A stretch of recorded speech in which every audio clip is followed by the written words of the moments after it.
Dober večer vsem zbranim.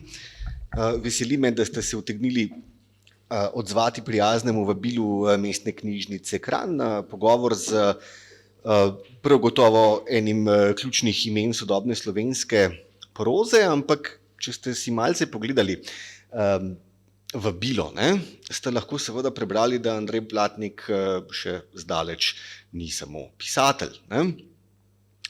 Je predavatelj na Filozofski fakulteti Univerze v Ljubljani, je urednik pri Cankarjevi založbi, v uredniški funkciji je že vrsto let povezan z Literarno-umetniškim društvom Literatura oziroma istoimensko revijo. Vodil je celo kopico literarnih delavnic, kjer mlade nadobudne talente iz tistih nebrušenih diamantov pomaga brusiti v briljante. In ob tem se mi postavljata dve vprašanji. Če dovolite, bom Andreja, ker se poznava že vrsto let, tikal, ampak Andrej, najprej, ali ima tvoj dan 36 ur in ne samo 24? In zvezano seveda s tem, ali se vse te funkcije, ki jih pravzaprav prevzemaš nase v kontekstu slovenskega literarnega obrata, kdaj tepejo? So ti v napoto, recimo? Bi kdaj raje, da ne bi bil pisatelj in samo založnik ali obratno? Hvala, Goran, za ti izzivalni vprašanji. Uporabljam dvojino, saj smo v Sloveniji, ne bomo videli, kako dolgo mi bo uspelo. Hvala vam vsem, da ste prišli, da mi ob nagovoru publike ni treba uporabljati dvojine, to mi je kar všeč. To prvo vprašanje dobivam zelo pogosto in običajno me ljudje vprašajo, ti si dal to bolj numerično zastavimo, in ljudje vprašajo, pa kako to vse zmoraš. Jaz tako malce enigmatično rečem, da jaz zelo malo spim, ampak dejstvo je, da zdaj, ko se mi malo poznajo leta in čeprav res še zmeraj malo spim, imam nekako že težavo s tem, da vidim, da je dan vseeno prekratek za vse te funkcije in nekatere bodo začele ali pa so že začele počasi odmirati. Ko si me veličastno najavil kot pisatelja, sem rekel, čak se že dolgo nisem nič objavil, potem sem se spomnil, da sem pravzaprav zadnji roman objavil leta 2021, kar je še kar blizu, in da je, takoj vam povem, kako ste ekskluzivni, da je pred izidom moja naslednja knjiga, ki je tukaj sicer natisnjena, ampak natisnjena samo v enem izvodu, to sicer ni leposlovje, ampak je nekakšne vrste knjižni potopis, torej da vendarle še nekaj napišem. Je pa res, da se te funkcije medsebojno malce tepejo, zlasti v recepciji, in vidim, da to se zelo različno spreminja, da v nekaterih okoljih nastopam kot recimo profesor, ki tudi nekaj piše, v drugih okoljih kot pisatelj, ki je občasno tudi profesor, teh življenj je skoraj preveč za eno jasno kariero. In v tujini veliko odgovarjam na podobno vprašanje, da Slovenija je pač tako majhna, da mora vsak delati več služb. Mogoče so tudi med vami taki, ki delajo več kot eno stvar, morda iz banalnega razloga, ki se mu reče preživetje in vsakdanji zaslužek. Ampak kakorkoli, zdaj na nek način je zanimivo vprašanje to, da najbrž vsega tega ne bi počel, če me ne bi vse to zelo veselilo. No, med nami je tudi pisateljica Teja Močnik, ki je hodila na moje literarne delavnice in to je že nekaj, kar sem opustil za nekaj časa, oziroma morda celo zastajno, 15 let zapovrstjo sem jih vodil, pa po enem trenutku prekinil in tudi za profesorsko kariero sem nekako že dogovorjen z mladim naslednikom, da tudi ne bo trajala večno, zdaj ga samo še čakam, da izpolni formalne pogoje, torej se bliža upokojitev in potem bo mogoče malo več časa za pisanje, ker je ta hip iskrena želja, videli bomo, kaj bo, ko bo do tega trenutka prišlo, morda se takrat pojavi kaj novega zanimivega.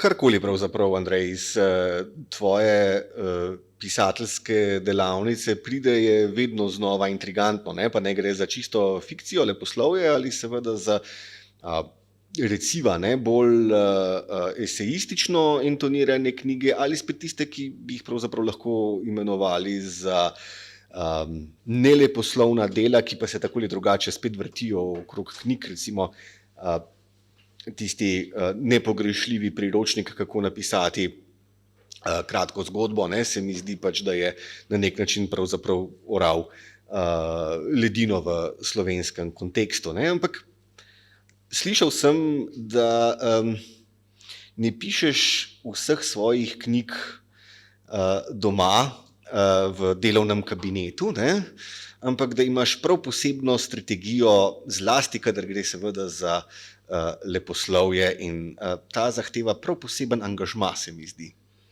Res je, gre za prav posebno, recimo temu, pisateljsko preživetveno strategijo. Moj dan nima toliko ur, kot si jih optimistično navedel na začetku, in ga seveda motijo obveznosti, kot so predavanja, telefoni, odgovarjanje na elektronsko pošto, sestanki in drugi. Za pisatelje ne bodi jih treba, za vsakdanje preživetje pa nujni dogodki. Zaradi tega v bistvu že zadnjih, recimo temu, skoraj 20 let pišem takrat, kadar lahko pobegnem iz tovrstnega tekočega traku življenja. In ni skrivnost, res ne, da v glavnem pišem v premiku ven iz domačega kraja Ljubljana. V zadnjih skoraj 20 letih sem bil skoraj da vsako zimo, razen tistih koronskih, ko smo bili vsi samo doma in še do smetnjaka nismo šli, sem bil skoraj vsako zimo v Indiji. Poleti se tudi premaknem v kakšno drugo okolje in do takrat akumuliram, potem pa tisto, kar se je nekako nabralo nekdaj so bili to seveda zapiski v beležki, danes so pa časoprimerno zvočne beležke, ne, potem vse to premikam v bolj urejeno strukturo in tako nastajajo zgodbe, romani, eseji in še kaj, in potem seveda to dokončno pa še doma douredim tudi sam sebi. Ko si ravno omenil to uredniško življenje, zelo nehvaležno je biti, da sam sebe urejaš, tako da v zadnjem času sem zelo hvaležen nekaterim urednikom. Recimo, ko si omenil Lud literatura, tam že dolgo ne urejam več, še zmeraj je pa tam urednik knjižnega programa Matevž Kos, človek, ki je uredil največ mojih knjig od posameznega urednika in skoraj vse neleposlovne knjige, pa tudi eno leposlovno, in on je izjemno dragocen bralec, zelo natančno opaža stvarne, slogovne in podobne napake in takega urednika se seveda slehernik lahko samo želi. To prav gotovo bi še za hip se zadržal pravzaprav pri slovenski založniški sceni, ko sva že pri njej. Kako dobri kondiciji je, pa ne mislim zdaj nujno samo v tem, da se založbe bodejo seveda z igro rdečih in zelenih številk, da imajo ljudje, ki bdijo nad založbami po finančni plati, veliko besede najbrž pri oblikovanju seveda knjižnega programa te ali one založbe, to lahko razumem, ne?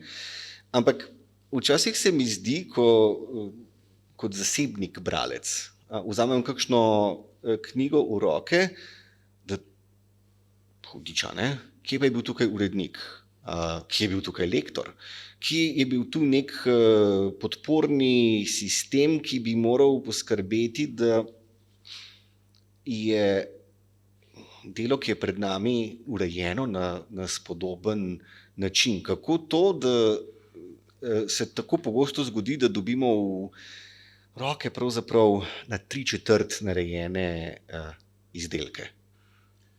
Zelo dobro vprašanje in gotovo bi te lahko dal tudi zelo dober odgovor, ampak se bojim, da vendarle ne bom preveč splašil tukaj navzočih bralk in bralcev, kajti zdi se mi, da ste prišli pač zato, ker vas nekako knjige zanimajo, ker v knjige nekako verjamete in da zdaj nekaj številk, ki jih bom vendarle povedal, ali pa nekaj kontekstov vas utegne spraviti v depresijo. Morda bo vas z naslednjim vprašanjem to depresijo sicer razvedrila, ampak pa se bom že jaz na koncu povedal kaj bolj spodbudnega, tako da ostanite z nama, da pridemo do konca tega odgovora. Torej, prva stvar, ki je neizpodbitna, je to, da je Slovenija nekako v različnih oblikah majhna dežela. In tukaj govorimo seveda o tem, da pri 2 milijonih bralcev in toliko slovenskih potencialnih bralcev, od katerih pa jih bere po raziskavah knjige in bralci približno polovica, včasih malo nekako skozi se gibljemo okoli te polovice zadnjih 15 let. In ob tem, da imamo To je vmesna dobra novica, da imamo izjemno dobro urejen sistem splošnih knjižnic, mogoče se zaposlene v splošnih knjižnicah ne bodo strinjali, ampak mednarodne primerjave to vseeno pokažejo. Ob tem seveda založništvo ne posluje tako kot drugje po svetu, torej izdamo knjigo, prodamo nekaj tisoč izvodov in vsi bodo zadovoljni in gremo k naslednji knjigi. To je prvi problem, ki se zelo jasno pokaže potem, da skupina Mladinska knjiga, naša največja založba, ima letno kot založba približno 20 milijonov evrov letnega prometa.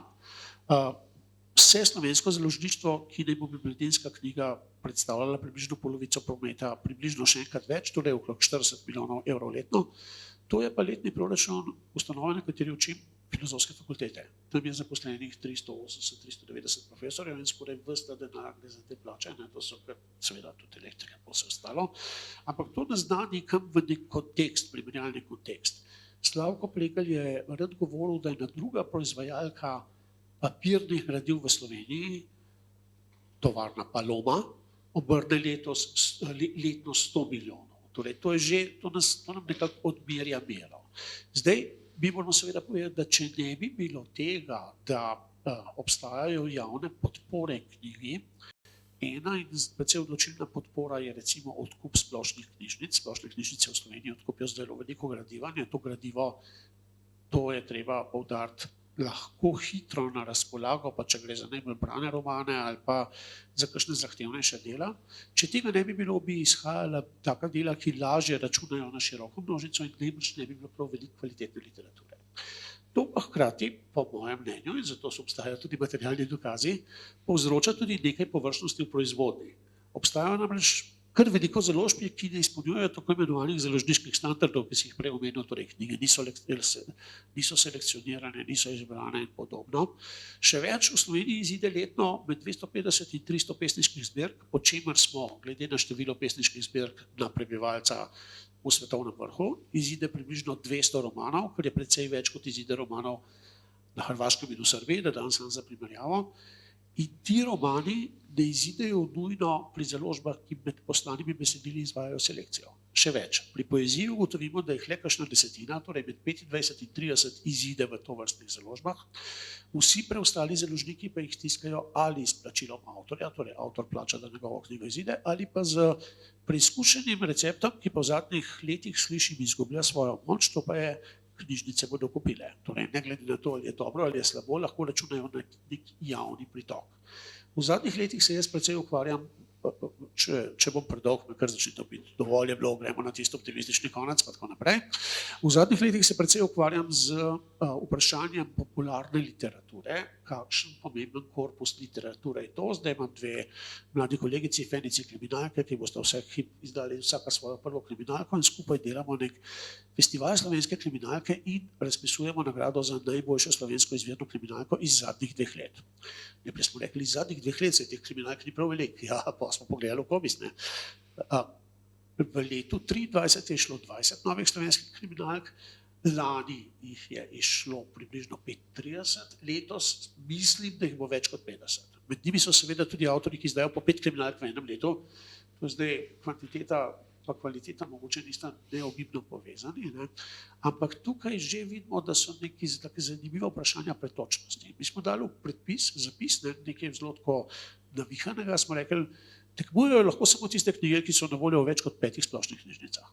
In 2 deli smo res izločili, vse ostale pa so na voljo v večini knjižnic, čeprav oprostite vsi pisci kriminalk, ki to poslušate in mislite, da mislim na vas, še zmeraj imate upanje, da ne mislim na vas, čeprav najbrž ne bi smeli iziti, ker ne dosegajo minimalnih standardov objavljivosti.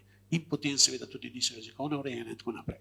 Zdaj, dolgo sem že govoril, za konec sem obljubil eno pozitivno zadevo in bi povedal vsem nekaj, kar je pa v Sloveniji zelo fascinantno in zelo dobro in se redko sreča v tujih državah. To je pa se pri nas branje okus in kritiški okus zelo velikokrat ujameta. Kaj to pomeni? To pomeni, da so najbolj prodajane knjige v kakšnem letu včasih tudi dobitnice nagrade za najboljši slovenski roman.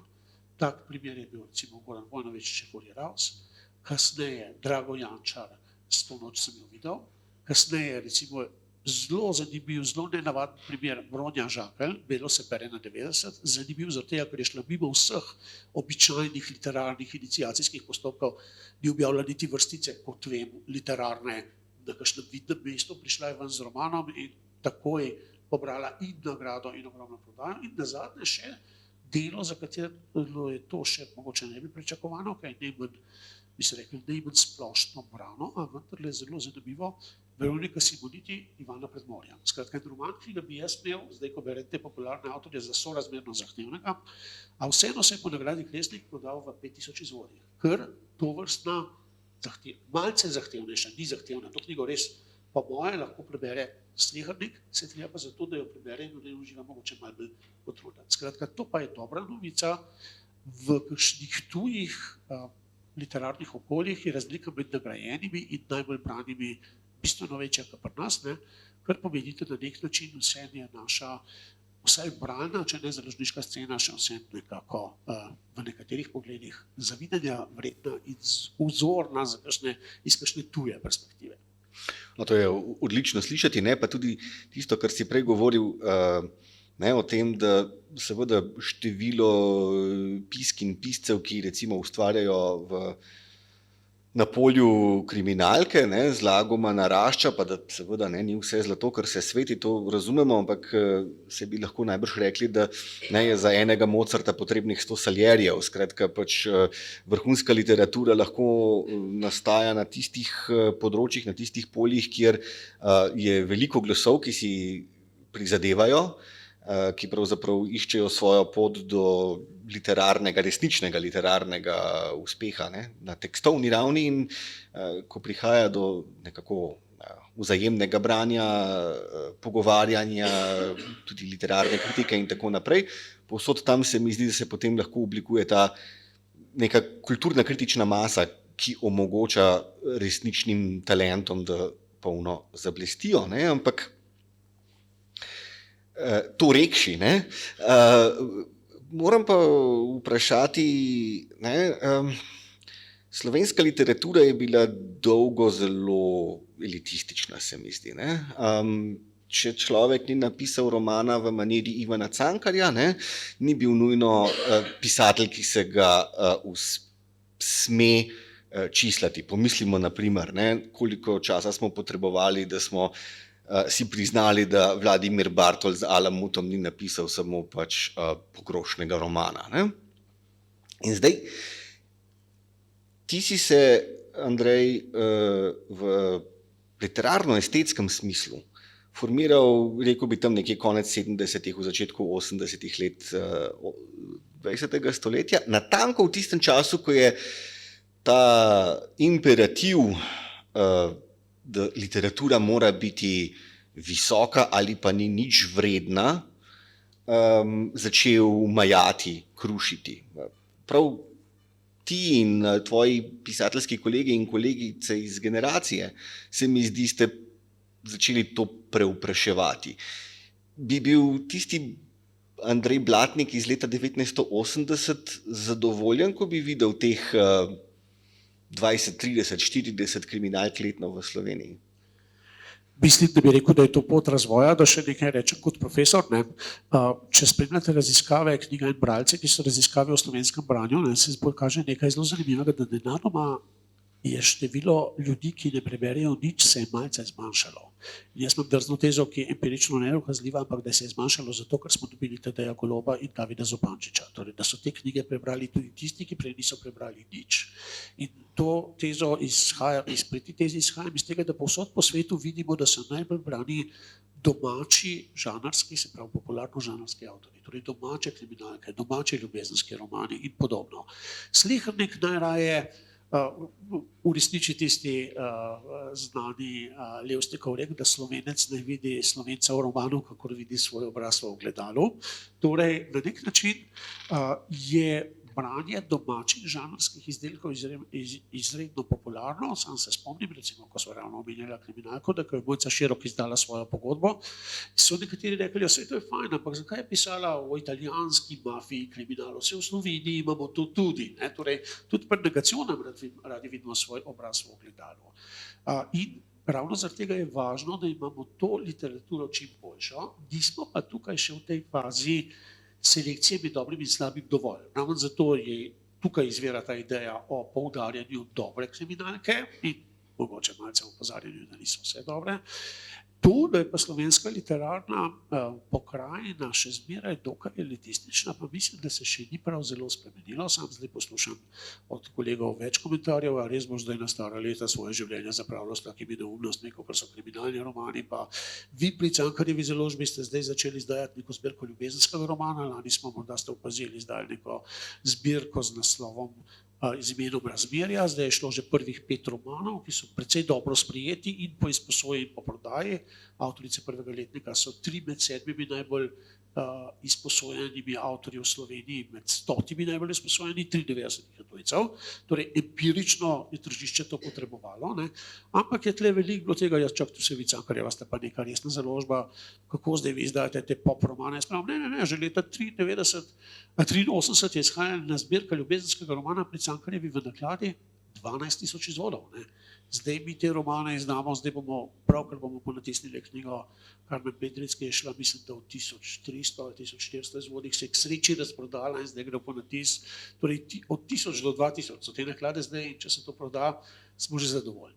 Gotovo pa, da se malo bolj neposredno odgovorim še na tvoje uvodno vprašanje. Ne?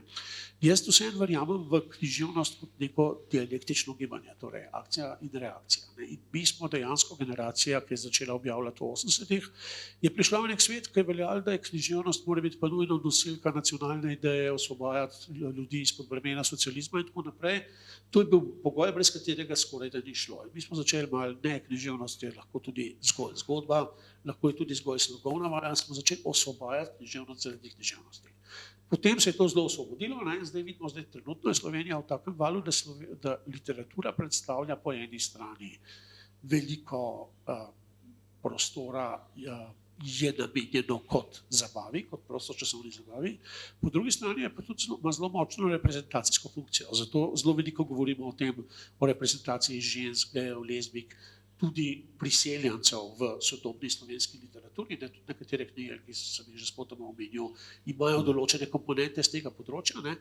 Verjamem, da je to trenutno najbrž sorazmerno zelo pomembno in včasih malo nebogljeno opijam, ampak kako so ti teksti napisani, je tudi važno, ne samo to, o čem govorijo, pa moram reči, da moramo zdaj tudi obzirati pripombo, ne se to, o čem teksti govorijo, smo pa dolg časa poslušali, imamo nekaj takih primerov, zdaj je čas za nekaj drugega, takrat se rečemo, ok, mogoče jaz ta čas ne pašem čisto, ampak razumem tudi to tendenco, ne, seveda, ker sem sam nekako sodeloval pri dekonstrukciji določenega literarnega izraza v Sloveniji v 80-ih letih, moram pač pristati na zgodovinsko utemeljeno stališče, da zdaj mora nek drug izraz dekonstruirati tisto, kar se je meni zdelo pomembno in zanimivo. Ja, najbrž je tako, ne, da ima vedno vsaka nova generacija ustvarjalcev vedno bolj prav kot vsi ostali. Oni so tisti, ki pravzaprav bodo napisali novo poglavje, ampak seveda, ko sva pri 80-ih letih 20. stoletja, ne, na oddelku za primerjalno književnost Ljubljanske filozofske fakultete pri predmetu iz postmodernizma so Plamenice in solze, tvoj prvi roman, seveda obvezno čtivo, ne, kot zgleden primer postmodernizma v slovenskem okolju. Ne. In postmodernizem, čisto na kratko rečeno, brez literarno-vednostnega žargona, pač verjame v to, da ni nobenih posebej velikih zgodb, da se literatura pravzaprav prikopicuje nenehno sama v sebi in da pač jo beremo zato, ker v branju uživamo, ker uživamo v dobro povedani zgodbi. Zakaj pravzaprav v tej zgodbi gre, pa sekundarnega pomena. Ne? Ampak tudi danes, ne, pri najboljših literarnih izdelkih, ne, se mi zdi, ne gre samo nujno za imperativ neke reprezentacije, ampak prav željo potem, da bi zelo zavihali rokave in skočili v zavratno družbeno-politično stvarnost, da bi literatura stala na nekem okopu, na nekem braniku ali kako gledaš pravzaprav na to, se ti zdi, da so potem takem Plamenice in solze zdaj presežene ali kako? Ja, kot sem prej že malo namignil, lahko pa tudi naravnost povem, gledam na razvoj literature v sistemu, saj se morda kdo že slišal za gospoda po imenu Karl Marx, ki je rekel teza, antiteza, sinteza, torej mislim, da se tle različne perspektive ves čas izmenjujejo. Torej tudi sam postmodernizem je nastal kot odgovor na neko določeno družbeno situacijo, tako v Sloveniji, recimo, kot sem že prej opisal, to nacionalna teža literature. In moram reči, da je tudi pravzaprav avtorji, ki so izhajali iz postmodernizma, so se sami začeli obračati proti bolj družbeno-kritični literaturi. Mislim, da je umestno, da navedem vsaj Andreja Ermenca Skubica, ki je napisal nekaj precej literarno odmevnih romanov, ki so tudi vključevali družbeno-kritično noto, dobili so tudi nagrado Kresnik, recimo, niso pa dosegli kakšnega večjega družbenega učinka, kot ga je lahko literatura nekdaj dosegala precej bolj. Iz tega izhaja malo moja družbena skepsa, kot jo izraža marsikateri konzervativni tuji teoretiki, pravijo, če hočeš spreminjati družbo, ne pojdi v literaturo, ampak na ulico, ne vzemi, takrat so rekli peresa, danes bi rekli tipkovnice, ampak ne vem kaj zdaj, če rečemo Molotovko, bo zvenelo malce preveč nevarno, ampak vzemi vsaj protestni transparent, ima to večjo možnost. Po drugi strani se mi zdi škoda dejansko, da se zaradi tega, da se neka revolucionarna ideja izrazi tako, da bi bila čim bolj razumljiva široki množici, se malo izgublja način literarnega izraza, ker to je tisto, kar daje v bistvu literaturi avtonomijo. Jaz sem mnenja, da literatura je najbolj smiselna takrat, ko najbolje uporabi in ko pove tisto, kar lahko naredi le ona, torej s svojimi lastnimi izraznimi sredstvi. Če imaš zgodbo, ki je bolj primerna za film, potem napišeš filmski scenarij in podobno. Torej, tukaj gotovo je neka razvojna pot. Tudi sam se v svojem opusu s tem kar precej ukvarjam, zdaj če mogoče navežem na svoja zadnja dva romana. Z zadnjim romanom Luknje sem hotel narediti neko tako, bi se rekel, poigravanje z različnimi literarnimi žanri, pa vendarle predpostaviti neko tak čas precejšnje družbene zaprtosti. Izjemno zanimivo, ta roman sem napisal, potem se nam je zgodila korona in smo se faktično totalno zaprli in roman je šel dobesedno takoj zatem, ko je bilo konec prve karantenske dobe in ko sem imel predstavitev na Vodnikovi domačiji v Spodnji Šiški, je prišlo sicer nekih 55 ljudi, ampak od tega je bilo 53 mojih prijateljev in prijateljic, ki so prišli vsi veseli, da imajo zdaj nek tak formalni razlog, da grejo lahko ven, da neko formalno dovoljenje in da lahko vidijo tudi drugega in samo 2 ljudi nisem poznal. Torej, še zmeraj smo imeli ta prastrah, se zdaj se ne hodi ven in tako naprej. In sem nekako videl, da s tem, kar sem hotel nekako tudi sporočiti, nisem prišel daleč, kajti resničnost me je strašno presegla, torej resničnost je bila dosti bolj apokaliptična, tistih in k sreči se je potem stvar razvila malce drugače.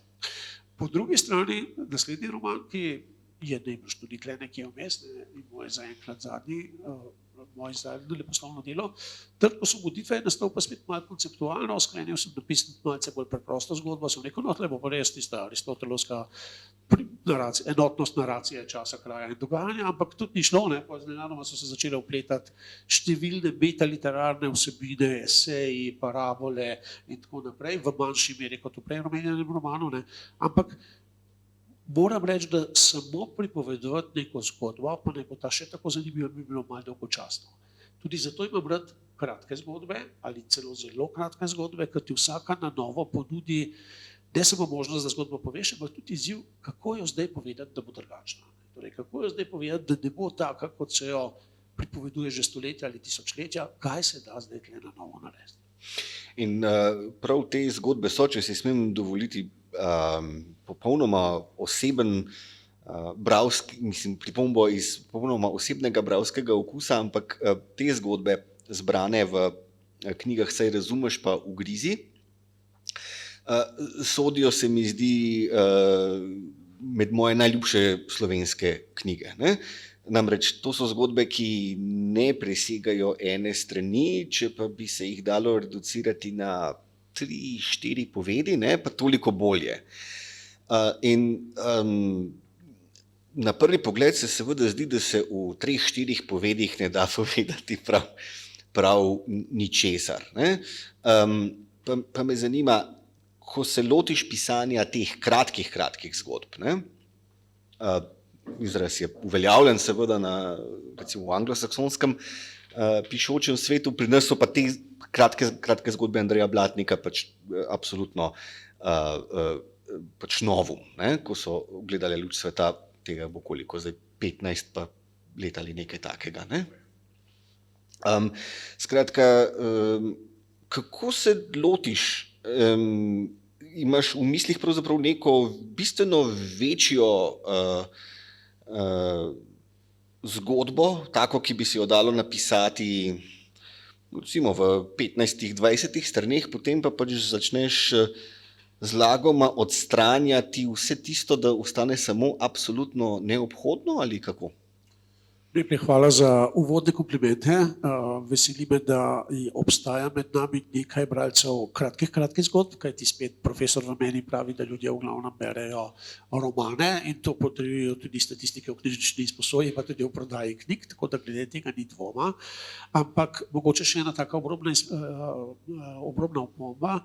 Mislim, da na nek način tako literarno sem bil še najbolj uspešen prav s temi kratkimi zgodbami iz preprostega razloga, ker so se ta prva knjiga, ki jo omenjaš, Saj razumeš, z vprašanjem na koncu, se je paradoksalno prevedla v največ jezikov, ne? Pa čeprav velja, da se prevajajo bolj ali manj samo romani. To tudi slovenska knjižna prevodna ponudba kaže, ne? Torej očitno so bili ti teksti zanimivi za različne jezikovna okolja. Knjiga je šla od angleščine, ker je seveda omogočil tudi prevod v recimo turščino, pa v odiščino, majhen indijski jezik, ki govori pičlih 40 milijonov prebivalcev in podobno, ne?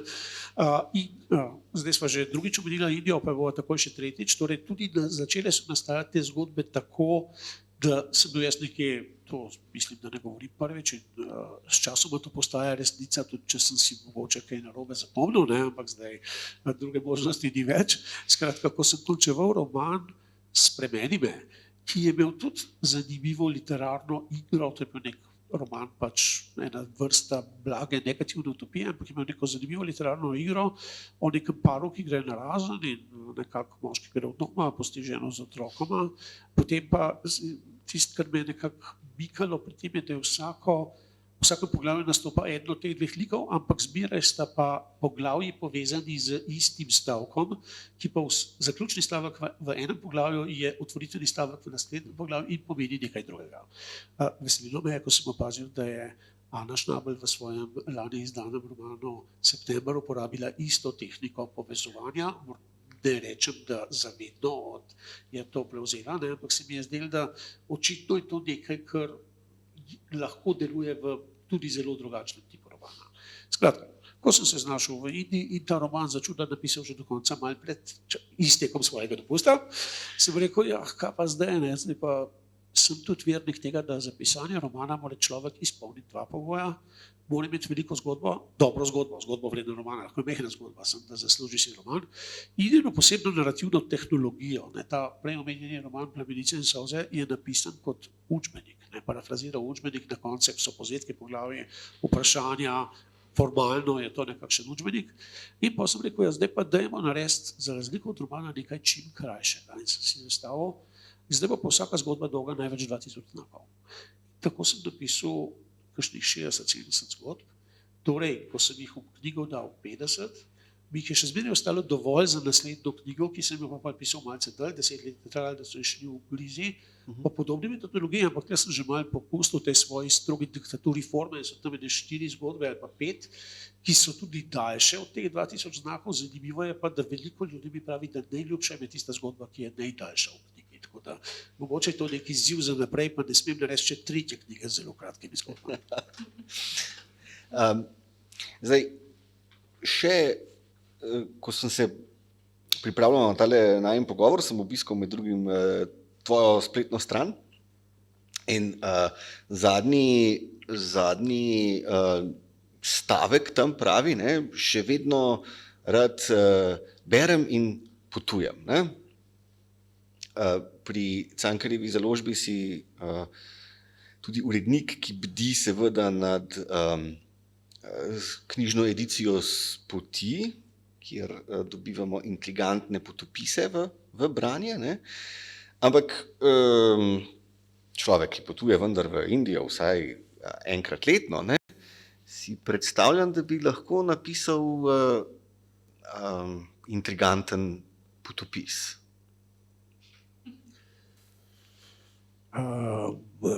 To je zelo, bi se rekel, naš literarni Nostradamus, kajti potopis ne samo, da sem ga že napisal, ampak je celo v prvem izvodu že natisnjen tukaj pred nama in zagotavljam vam, da Goran od tega prej nisem omenjal, ne verjamem, da tako natanko sledi tajnim dokumentom založbe Umko, kjer je ta knjiga išla.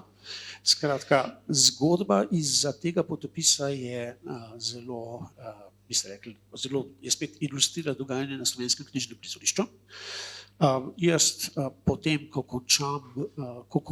ravno končujem svojo zadnjo esejistično knjigo Knjige na poti, sedim na terasi nekega istrskega obmorskega mesteca, gledam na morje in razmišljam, kaj bom pa zdaj počel v življenju. To zdaj malo dramatiziram, ne me vzeti preveč resno, ne hočem reči, tako literarni suspens. Takrat mi zazvoni telefon in na drugi strani je moj prijatelj in odlični založnik in tudi urednik Samo Rugl, ki pravi, Andrej, veš, kaj sem jaz razmišljal, ne? Kaj pa če bi ti napisal kakšen potopis, ne? Pa jaz pravim, ne, samo veš kaj, to so mi pa že tokrat rekli, ne? Ampak jaz sem toliko teh potopisov že prebral v življenju in jih tudi toliko objavil, da vem, da je na svetu dosti dobrih potopisov, da svet ne rab še mojega. Ne? Samo prav, ne. Veš kaj, ti bi napisal poseben potopis, ne? Ti bi napisal potopis po tem, kako hodiš po svetu in iščeš knjige, ki jih boš izdal pri Cankarjevi založbi in tudi zaradi tega obiskuješ, kar sem večkrat pravil, ne samo njemu, razne knjižne antikvariate s knjigami v angleščini, kjer se najdejo tudi zanimive knjige. Zdaj, najbrž sami veste, da si knjigarne po celem svetu postajajo vse bolj podobne, ne? In da ogromno knjig sploh ne pride do knjigarn. V te trgovine z rabljenimi knjigami pride tudi dosti samozaložniških potopisov, ne? Tudi v drugih državah avtorji sami plačujejo, da knjiga izide. In tega sem jaz res precej prehodil in nekaj knjige kupoval. In samo prav, da ti napišem potopis po takih mestih, kjer se najde tovrstne knjige, kajti takega potopisa pa ni, oziroma jih najbrž ni prav veliko, se jih midva še nismo opazila, čeprav berva oba dva in ogromno potopisov in ogromno knjig o knjigah.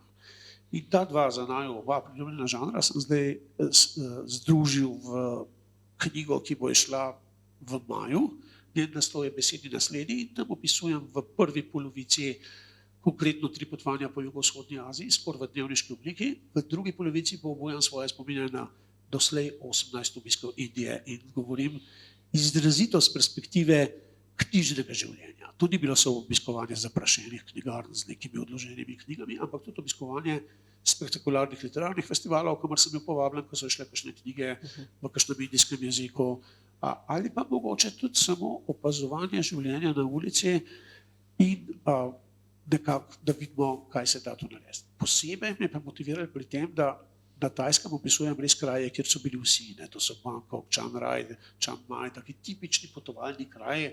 Vsak je šel na Tajsko, bil tam, ne? In na Tajsko je šel skoraj vsak, ne? Vsak, ki potuje, pride tudi v to poceni in preprosto obvladljivo deželo. In to je za me poseben izziv, ker zdaj kačeš pa tle, zdaj boš pisal v tem templu, pa v onem templu, pa gor pa dol, pa se to so že vsi, pa zelo verjetno tudi to boljši, ne? Ampak seveda ta subkultura knjigoljubcev je pa nekaj, kar bi ljudem, ki berejo knjige, moralo biti blizu in mogoče odpre neko novo perspektivo tudi na tovrstne države. Ja, prav mika me, ne? Da se počutim malo trapastega, da je pred nama knjiga, jaz pa ne vem ničesar o njej, pa mislim, da si res... Zelo preprosto bova rešila to zadevo, namreč Samo Rugl mi je natisnil 3 izvode in je rekel, eden je pa za Gorana Deklevo. Torej, boš dobil veliko rariteto, kajti to je še neskorrigiran izvod, spet so to tiste založniška ozadja, zdaj v to jaz pišem še korekturo, takoj boš opazil v prvem odstavku tistega glavnega dela na Tajskem, boš en stavka ne boš razumel, ker je not neka tiskarska napaka, ki jo bomo seveda, brez skrbi bodite, popravili do izida. Seveda, pač niso vse založbe, če sem prej slučajno ustvaril tak vtis, ne, na Slovenskem površne ali kaj podobnega, nikakor, ne, so zelo solidne, med njimi in Umko je ena od teh. Zdaj, očitno je postalo, ne, da sodiš med najbolj načitane Slovence našega časa, najbolj na široko načitane Slovence našega časa, ne. Zato me seveda zanima, kaj bi storil, kako bi se izvil iz zagate, ki jo predstavlja to grozno vprašanje, ne, katerih nekaj knjig bi vzel s seboj na samotni otok? To je res težko vprašanje. Na srečo imam zanj že na spletu objavljen odgovor, čeprav je star zdaj že nekaj desetletij. Enkrat me je Matej Bogataj pred mnogimi leti to vprašal za Cankarjev dom in tam sem naštel nekaj knjig. Na pamet se jih bi sicer lahko večino spomnil, ampak zakaj bi se spomnil, se je to zdaj na moji spletni strani. Zanesljivo je ena knjiga, ki jo bi spet rad poudaril, ker je pred kratkim izšla v 3. natisu, je ena knjiga, ki jo od recimo bi se rekel temu resnega pisatelja, kdo ne bi pričakoval, to je pa legendarni roman Piknik na robu ceste, bratov Strugatski, ki je v bistvu znanstvena fantastika. Mogoče kdo med vami, ki je gledal film Stalker Andreja Tarkovskega, včasih je bilo to obvezno gledanje, danes se pa najbrž to zelo vleče, mislim, da kolegica ga je gledala tamle in jaz se že vsa obupana. Tudi jaz, zdaj, ko sem ga gledal po 20 letih, sem komaj čakal, da bo konec, časi se res spreminjajo, ampak poskusite prebrati še roman, ki sem ga bral tudi po morda 30 letih, čeprav to in tam vmes še, ne, in še zmeraj izjemno dober roman, ne toliko iz stališča znanstvene fantastike, ampak kar odpira temeljna življenjska vprašanja, to so seveda tista znana vprašanja, kaj nas dela človeške in kako nas naša želja lahko zvleče v temno brezno, navsezadnje so vse grozljivke zasnovane točno na tem vprašanju, ne. Torej, to je že ena knjiga, ki je spet na voljo na knjižnem trgu, zdaj malo ves čas govorimo ne samo o književnosti, ampak tudi o slovenskem založništvu, ne, in zelo vidno je, da je ta knjiga išla kot, da je Piknik na robu ceste išel kot prva knjiga v novi zbirki Literarno-umetniškega društva Literatura imenovani Piknik, ne, zdaj morda je to samo naključje, ampak se mi zdi, da ne, kakorkoli, to je gotovo ena taka knjiga. Zdaj, če bi začel naštevati knjige, ki sem jih bral v zadnjem času, sem seveda v teh težavah, da bom prehitro kakšna ključna dela pozabil, lahko pa dam zelo splošen odgovor, usmerjen na Slovenijo, in to je, da imamo zdaj celo vrsto mladih, zelo vznemirljivih pisateljic v zelo različnih žanrih, od 25-letne Ljuze Krajšek do nekaj let starejših, ki jih zdaj ne bom vseh poimensko navajal, ampak pa vse, navsezadnje, pa vseeno, ko sem vseeno že nekako menil grozljivko, ne, pa vseeno je zdaj tudi Vesna Lemajič, ki jo tisti med vami, ki resno berete, poznate kot eno sorazmerno zelo zanimivo avtorico kratkih zgodb, je napisala zdaj en roman, ki malce na nek način je grozljivka, hkrati je pa tudi zelo humoren, kajti piše, ta knjiga še ni šla, naslov je Obraz, opisuje nekakšen park socialistične groze, trije mladi ljudje se spomnijo, da bodo naredili nek park socialističnih grozot, kjer straši Titov duh in tako naprej, ne. To so knjige, ki pokažejo, da izza žanra še marsikaj. Torej, ne gre samo za nek žanrski obrazec, me bo strah, mi bo napeto, bom iskal, kdo je morilec, ne, ampak je v tem neka globlja vsebina, ki morda, to je pač moje upanje, lahko doseže večje število bralcev kot si prej rekel, kot že roman Na Cankarjevi sledi, ne, ker tovrstnih bralcev je v Sloveniji danes manj, kot si mislimo. Torej, na nek način še spoštujemo pisce, ki pišejo klasične romane, ampak na nek način se je bralni okus oblikoval drugače. Jaz recimo bom dal čisto konkreten primer, naj mi njegovi hčerki odpustita, ampak recimo jaz sem zadnjič spet bral Andreja Hinga, Obdaj me metuljal, to je fantastično napisana knjiga. Ampak da bi to priporočil kakšnemu svojemu študentu, da ne prebere, si ne upam. To ni knjiga, ki jo ti lahko bereš brez izjemne bralne kondicije. Zato potrebuješ res nekako, moraš imeti nek določen, ne bom rekel dekodirni sistem, ker ni zapleteno napisana, ne, ampak bom rekel, da je duh časa nekje drugje. Sam tudi veliko krat pomislim, da je duh časa tudi drugje, kjer so moje novejše knjige, ne samo prej omenjena Plamenica in solze, ne, ampak zdaj smo že toliko stari, da si to lahko odpustimo. Ko smo že pri duhu časa, ne, zdi se mi, da številni bralci, številne bralke pravzaprav hočejo brati literaturo, za katero avtorica jamčita svojo živeto življenjsko izkušnjo, malo da ne s kosom krvavečega srca. Ne?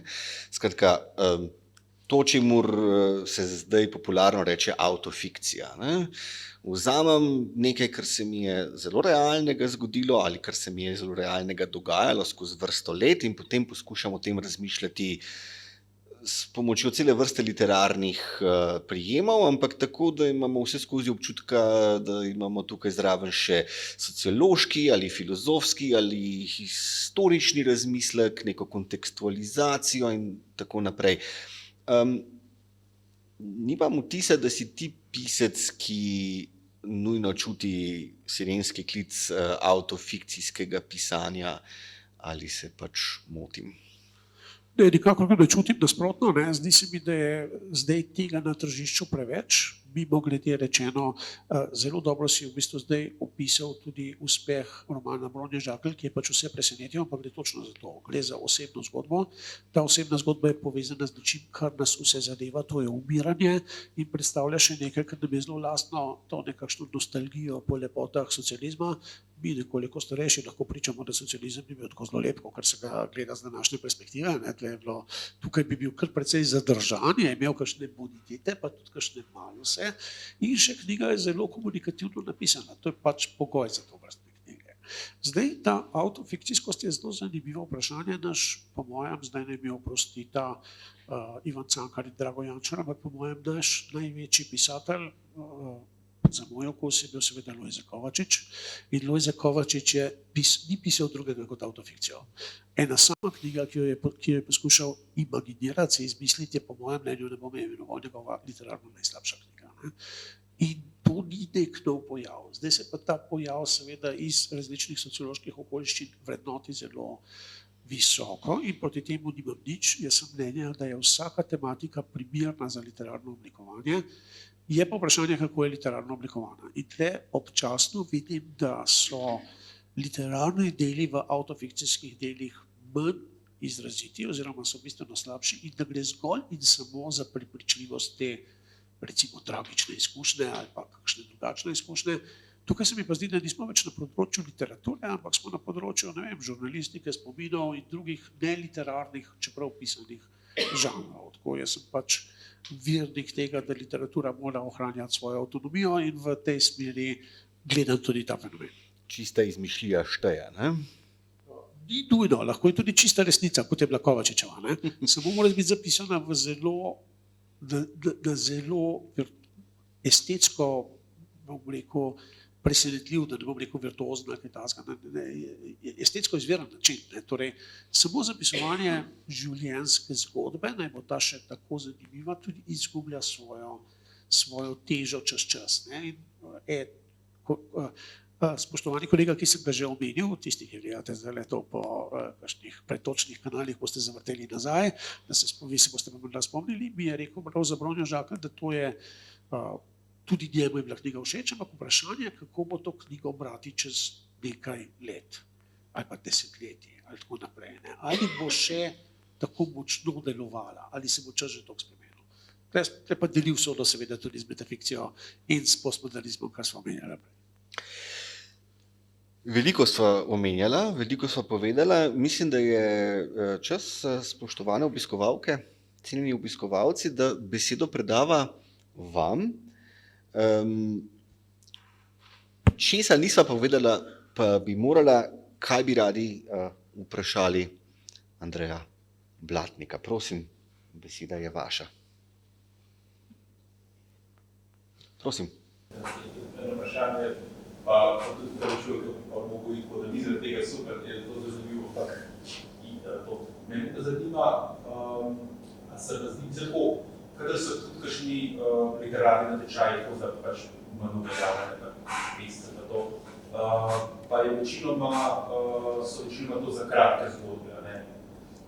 Seveda je razumljivo tudi zaradi tega, ker je pač mogoče roman je vse nekako bolj zahtevno, pa me zanima, a se vam zdi, da mogoče s tem to nekako urjenje teh pisateljev še na Romuniji, da se te izgublja, da ni neke priložnosti za te daljša dela, ker je velik poudarek zelo na teh kratkih, oziroma to zelo kratkih zgodba. Tako se mi zdi, kakšno je vaše mnenje, ker imate dosti izkušenj s temi radnimi natečaji pa to. Hvala lepa za vprašanje. Bojim se, da bom odgovarjal tako dolgo, da boste morali vmes že oditi, ampak bom vseeno poskušal se malo skoncentrirati. Torej, seveda je kratko zgodbo, če ne lažje, pa hitreje mogoče napisati kot roman, ne? Obstajajo pa tudi natečaji za romane, seveda. Ne? In je pa tako, ne? Zdaj pri kratki zgodbi je lažje prelisičiti žirijo, da znaš pisati, čeprav morda ne znaš, ne? Čeprav so tle rezultati kar osupljivi. Ne vem, če spremljate morda najbolj prestižni natečaj za kratko zgodbo v Sloveniji, to je natečaj Radia Ars. Na ta natečaj na zadnji natečaj je prišlo več kot 900 kratkih zgodb. Ne? Torej, to je izjemno impresivna številka. Seveda so avtorji, ki so jih poslali po 30-40 najbrž, ne? Vsaj po mojih izkušnjah, kot sem bil v žirijah. Ampak zmagal je Aleš Bergar, torej nekdo, ki je dobitnik Prešernove nagrade, torej kulturno vsekakor uveljavljena osebnost, in on je rekel v odgovoru, da so mu ti natečaji blazno dragoceni, zato ker lahko tudi, tako on je rekel, da pri tem ne more biti staromrzništva, saj ne vejo, saj žirija ne ve, kdo je kaj napisal, torej lahko tudi uveljavljen pisec pride zraven. Je zelo zanimivo pervertiral tisto običajno mišljenje, ki je to, da itak, če natečaj ni anonimen, vse dobijo samo tisti že uveljavljeni in tako naprej. Ne? To je nek tak določen stereotip. Težko je v bistvu pisati, čeprav veliko ljudi to naredi, ne? Išlo je lansko leto 200 romanov, je poročala žirija za Kresnika, ne, težko je pisati roman, za katerega se ti niti ne zdi potrebno, ali pa nimaš tega namena, da ga objaviš, pri zgodbah je nekoliko drugače. Ker tle napišeš eno zgodbo, nekaj časa zgubiš, več ali manj, kakorkoli že, in potem lahko poskušaš na več natečajih. Če ga ni sprejel Radio Ars, ga bomo morda priloga dela ona. Če tudi tukaj ne bo šlo, obstaja še RBL3 natečaj za kratko zgodbo in tako dalje. In lahko cirkulirajo iste zgodbe. Zdaj bom rekel nekaj nesramnega, čeprav se snema. Ne? Jaz sem sodeloval v neki žiriji za še neobjavljeni roman in zadnjič sem spremljal predstavitev ene izmed slovenskih založb in sem videl, da pol njihovega domačega programa že poznam, ker sem te romane že prebral, ko so prišli na ta razpis. Torej, ta dela nekako cirkulirajo. Moje mnenje je vsekakor, da se piscu začetniku izjemno splača poskušati z objavami prek takih medijev, ne? In kasneje, da gre neko tradicionalno literarno pot, torej nastopa na branjih, objavlja v literarnih revijah in podobno. So razmerno velik optimizem, čeprav je Broni Žakelj to evidentno zelo uspelo, ne? Da ti kar pošlješ eno knjigo na založbo, pa bo urednik razpoznal tvoj genij. Jaz sem urednik 40 let. Samo enkrat sem objavil knjigo, kjer o avtorju prej nisem vedel nič. Običajno pa je to nek sorazmerno dolg postopek, nekdo povpraša, te bi to zanimali, ja bi me ti nekaj pošle, ja te zgodbe so dobre, te niso tako dobre in tako naprej. To je nek proces precejanja, temu reče stroka, tako da se počasi to sfiltrira in najboljše stvari nastanejo. Redki so romani ali sploh literarna dela, urednik samo prebere, super, tukaj je pogodba, tiskamo drug teden. To je nek proces, ne? To nekaj časa traja in tovrstni odzivi tudi dajo neko možnost, dajo pa tudi možnost za uveljavitev. Ne? Tako da mislim, da je to vsekakor zelo za pozdraviti. In ja, ob natečaju za najboljšo že izdano kriminalko bomo imeli tudi natečaj za najboljšo še neizdano kratko zgodbo s kriminalno vsebino. Dogovarjamo se, da bi to išlo v sobotni prilogi Dela, ker bo, če bo uspelo, odlično, ker bomo tudi v časopise, v dnevne časopise vrnili kratko prozo kot žanr. Časopisi objavljajo podlistke, objavljajo poezijo, kratke zgodbe pa v bistvu zelo, zelo poredko in bolj po naključju. Tako da to je tudi nekaj, kar mogoče v slovenskem medijskem obtoku malo pogrešam. V tem kontekstu, spoštovana publika, dovolite, da vskočim vendarle še z enim vprašanjem. In sicer Lojze Kovačič, ki sva ga omenjala v romanu Kristalni čas, ne, en dobršen del svojega pisanja pravzaprav posveti svoji izkušnji, ki jo je imel kot vodja delavnice za kreativno pisanje. Ne. In očitno seveda je, da Kovačiču to delo pravzaprav predstavlja precejšen emocionalni izziv, ogromno odgovornost čuti, ne, da mladim ljudem pravzaprav pomaga priti do lastnega glasu. Ne. Andrej, ti si vrsto let, seveda, pač sva že omenila, vodil tako delavnico pod okriljem Literarno-umetniškega društva Literatura je bilo to. Kako se je tebi to delo pravzaprav zapisalo v spomin? Si tudi ti čutil to isto pezo, o kakršni je govoril Kovačič? Moja zgodba je malce drugačna, zdaj sem Lojzeta Kovačiča seveda poznal tudi osebno, nisem hodil na njegove delavnice, ampak nekaj sem se srečal in sva se pogovarjala sva se tudi o samem procesu pisanja. V knjigi Šola kreativnega pisanja, ki je šla leta 1990, je moj pogovor z njim in lahko rečem, da je on pristopal nekoliko drugače. Zdaj spet, če pogledam s strani teorije, obstaja tako imenovana psihološka in tehnološka šola pisanja. Kovačič je bil pripadnik psihološke, kjer se je ukvarjal s celostno osebnostjo. Jaz sem malce kot, ne boš tako potrdi, pristaš te tehnološke šole, kjer morda nisem prevzemal celostne odgovornosti za slehernika, ki je prišel na to delavnico, ampak sem samo po svojih močeh poskušal čim bolje izraziti tisto, kar je na tej delavnici nastajalo. Tukaj seveda ne gre brez tega, da ne spoznaš človeka tudi drugače, in s celo vrsto delavničarjev smo ostali v zelo dobrih stikih. Navsezadnje sem omenil Vesno Limajič, ki je veliko večino svojih knjig, oziroma morda vse razne ne izdala pri Cankarjevi založbi, veliko večino v mojem uredništvu. Ona je bila na prvih, mislim, da 7 delavnicah, na vsaki delavnici. In sem rekel, Vesna, zdaj pa čas, da narediš svojo knjigo kratkih zgodb. Ona je rekla, ja, ampak jaz napišem samo eno zgodbo na leto, ker je to pogoj za delavnico, sicer nič ne pišem. Sem jaz rekel, ja, drugo leto bo pogoj 2 zgodbi. Napisala 2 zgodbi in v svoji prvi knjigi Popularne zgodbe so tako rekoč vse te njene zgodbe so šle skozi delavnico. In jaz mislim, da je to tudi zelo dragoceno, ker nekako spodbuja to literarno empatijo. Človek, ki gre na delavnico, se mora pač soočati z zelo različnimi mnenji. Tukaj ni samo mentorjevo mnenje, ampak dobi mnenje od te zelo pestre skupine ljudi. Moje delavnice so imele recimo splošen problem literarnih delavnic, da je premalo moških glasov, zelo zanimivo. Zdaj zadnja inkarnacija delavnice ljubezenskega romana, ki jo vodi tudi moja nekdanja delavničarka Lara Pavkovič, je imela celo 2 moška, torej na delavnici ljubezenskega romana je bilo več moških kot na delavnici kratke zgodbe včasih, ampak večina ljudi, ki je prišla na to delavnico, je potem naredila dobre, tudi odmevne knjige. Seveda tudi zaradi tega, ker jaz sem lahko izvajal selekcijo med ponudbo. Jaz sem vzel ljudi, ki jim je manjkalo samo še malo, pa da bodo lahko napisali dobro knjigo. In na ta način je bila mogoče ta moja zavezanost majhna, je pa vseeno, zdaj če malo tako psihološko vse pogledam, je pa vseeno ugotavljam, da v času, ko sem vodil te delavnice, skoraj da nisem pisal leposlovja. Sem zelo manj pisal leposlovja, ker sem se tako ukvarjal z drugim leposlovjem. Dodatni problem je še to, da že tudi kot urednik se veliko ukvarjam z izvirnim leposlovjem in v časih, ko sem se več ukvarjal s prevodnim, kar je, bi se reklo, vseeno na nek način manj odgovorno uredniško delo, ker ti že po samo nekako 1 stopnja urejanja manj je to na nek način. In seveda ti gre kreativni potencial tudi v to. Ampak kljub temu mislim, da sem naredil dovolj, tudi če ne izdam nobene literarne knjige več, je nekako to za silo zadovoljiv opus. To že, ampak bralke in bralci si vedno želimo več, kaj ne? Skratka, jaz se umikam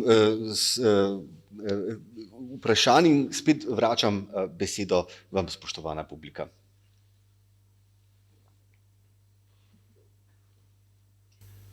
Potem je malo bolj verjetno klasično vprašanje, ki ga verjetno tudi zdaj dobivate že. A se kaj bojite za literaturo glede na te ChatGPT-je in take... A boste še znali neko literaturo, ki je generirana s človeškim umom? No, vse kot ChatGPT-jeva je v resnici. To je res del skoraj vprašanja, brez katerega ne gre. In ponavadi, če nas je več na odru, jaz tako rečem, to bojo kolegi odgovorili, pa to ne, govorim, boš morda ti odgovoril. Jaz si predstavljam, da seveda obstaja možnost, da bi umetna inteligenca natančno prebrala seveda žanrsko literaturo, ki sledi pač nekim obrazcem, neka hudanit kriminalka in bi se dalo najbrž napisati nekaj, kar je berljivo, ne? Ampak tam, kjer pa pač literatura zares ustvari nekaj nezaslišano novega, ne, pa nisem prepričan, da je umetna inteligenca, vsaj na tej stopnji, kakršni je zdaj, zmožna resničnega preboja v tem smislu, da bi mi, bralke in bralci, pravzaprav nenadoma sami sebe ogledali v neki popolnoma novi luči, ne?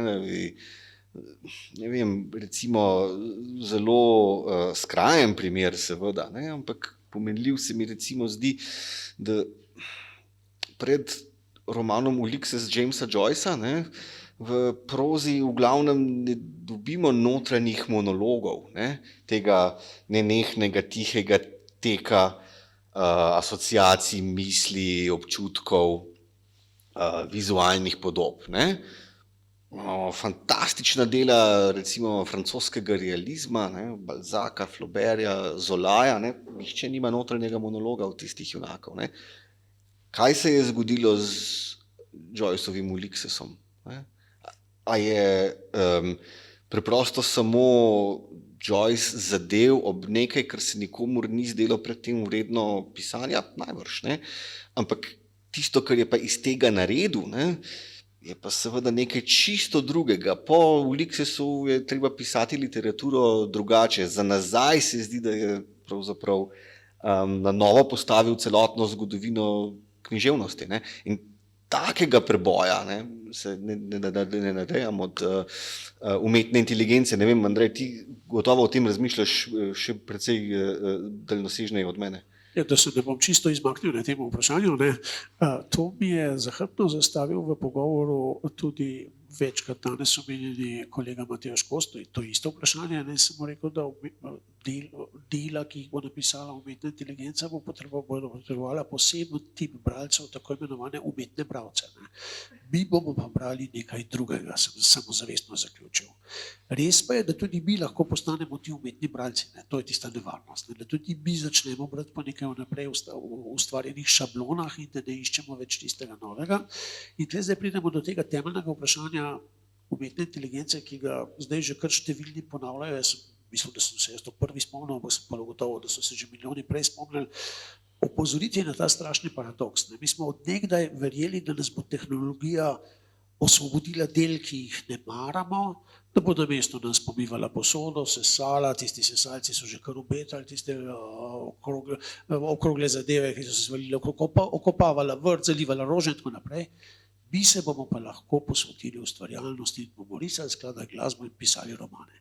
Zdaj se je pa zgodilo ravno obratno, še zmeraj sami peremo posodo in vse ostalo.